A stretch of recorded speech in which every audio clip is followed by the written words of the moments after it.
this has been one of the most interesting, fluid, fun conversations that I've had. Welcome to Subject to Change, a sustainability podcast. The city infill journey. So what are you seeing going forward? What are the changes that you're kind of making in what each of you are doing? And what's the mountain you're going to climb this year? Yeah. So do you want me to go first? Yes. So I've been on a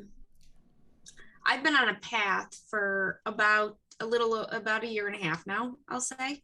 I created a major life change because I realized how deeply unhappy I was. Wow. Okay. And so I basically stopped living my life for myself, and I've corrected that. So I'm in the process of climbing out of that situation still.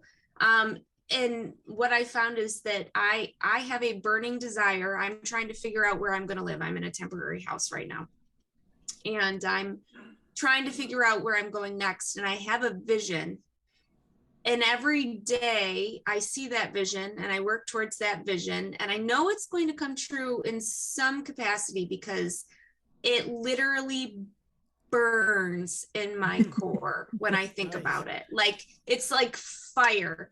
And I spent a lot of time being afraid of it. I will say it's taken me a long time to get to the point where I said, you just can't have any fear about it. You've got to figure it out. And it's been really freeing for the last 2 weeks to just say, I'm going to hire the people who are going to tell me the bad news. I'm going to hear the bad news, and then I'm going to find a way to prove them wrong. That's good. Well, the resolve, I can feel the resolve that you have, and the fact that you visualize it every day. That's a huge move. I was making a lot of excuses. I was supposed to get married. I was in a house. I was supposed to get married. What I wanted someone who was going to be on an adventure with me, who was going to change the world with me. And so what I'm trying to do now is, Jodi knows, I'm trying to, there's the thing I want to build. I want to build a house. I want to build a neighborhood, but I want to do an urban infill neighborhood specifically. And I want to do it with affordable housing, so I can afford it, so other people can afford it.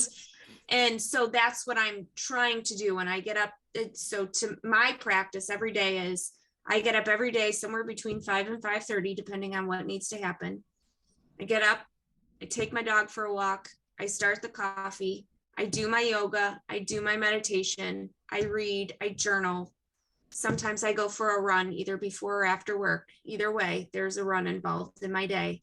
And then whatever happens in between, like it is progressing either for me or for me to help somebody else every single day. Wow. Awesome. That is so cool. The lesson that we're kind of taking away is that I work in the industry, so I should know how to do this. To put a really tacky face on it, I'm white and I make a pretty decent salary. There is no reason why I shouldn't be able to build a small, affordable home. You're on the hero's journey. It's the dragon. Yeah, the villain you just found is the cost of materials or goods. Yeah. So now you have to find a magic potion for a different kind of solution that accomplishes, and it'll force you to ask more fundamental questions. What is it that you're trying to accomplish? What is it that you're trying to build? Right. All that's good. Yeah. The subject to change journey. So part of my journey over the last couple of years actually ties to this, which is just reaching out to people that we know and people we don't know, to have conversations that aren't limited. Like, we're not setting up talks to learn, to have our preconceptions proven. We're just having conversations to learn how the discussions inform the thoughts we're having and what we've learned from other people in other endeavors. And Lauren and I reconnected about a year and a half ago and started this video podcast. So it's been a great adventure in that regard. We've talked to close to 50 people.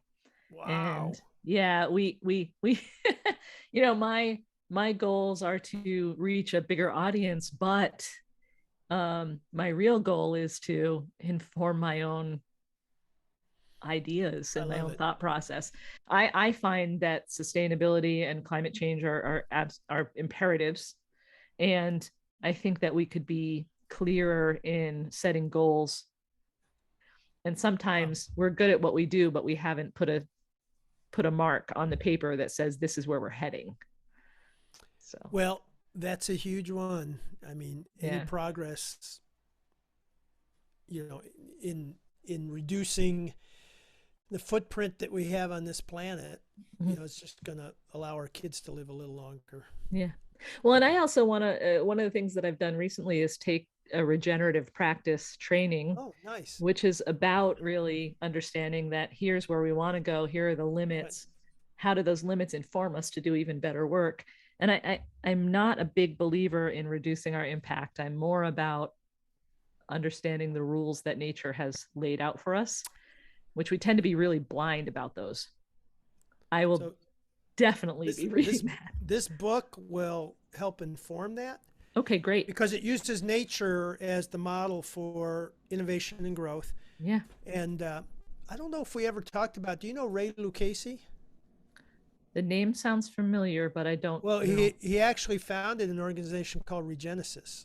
Right. So that's who I've been working with. And Regenesis is the one there. That's the group that developed the regenerative practice training.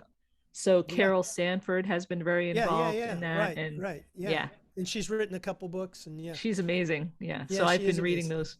It wasn't the 3 questions. What did you mean on this chapter? What did you do here? It was just a conversation, which I appreciate. Oh, I'm glad you appreciate it. That's what really, that's what gets us excited.